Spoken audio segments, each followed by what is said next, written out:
পশ্চিমবঙ্গের বিদায়ী সরকারের দ্বারা করা এমন তিনটি অনৈতিক কাজ যা আপনাকে হয়রান করে দেবে। প্রথম, 1 জুলাই 2024 সালে সমগ্র ভারতবর্ষে আইপিসির পরিবর্তে বিএনএস বা ভারতীয় ন্যায় সংহিতা কার্যকর হয়, কিন্তু তৎকালীন তৃণমূল কংগ্রেসের সরকার সেই বিএনএসকে পশ্চিমবঙ্গে ইমপ্লিমেন্ট করেনি।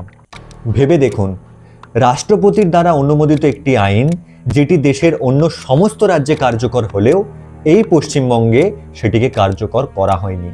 দ্বিতীয়ত, 2025 সালের 16 জুন কেন্দ্রীয় স্বরাষ্ট্র মন্ত্রক থেকে একটি সার্কুলার আসে রাজ্যে সেন্সাস প্রক্রিয়া শুরু করার জন্য, কিন্তু বর্তমান মুখ্যমন্ত্রী শুভেন্দু অধিকারীর কথা অনুযায়ী এই ফাইলটি কেবলমাত্র ধুলো খেয়েছে। তৎকালীন সরকার সেই সেন্সাস প্রক্রিয়া এখনও শুরু করেনি।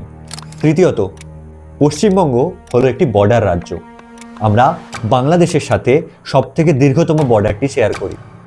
সেই বর্ডারে ফেন্সিং করার জন্য বিএসএফ বারবার পশ্চিমবঙ্গ সরকারের কাছে জমির আবেদন করলেও তৎকালীন সরকার সেই জমি হস্তান্তরের প্রক্রিয়াটি বারবার ডিলে করে গেছে। এর ফলে অনুপ্রবেশকারীরা বাংলাদেশ থেকে অবাধে ভারতে প্রবেশ করতে পেরেছে। এটি কি ভারতের সুরক্ষার সাথে কম্প্রোমাইজ করা নয়? ভেবে দেখুন, এই রকম অনেক তথ্যই আজ পর্যন্ত সাধারণ মানুষের সামনে আসেনি। পুরনো সরকারের যদি প্রত্যাবর্তন হতো এবারের বিধানসভা নির্বাচনে, তাহলে দেশের জন্য আর কি ক্ষতি হতে পারত।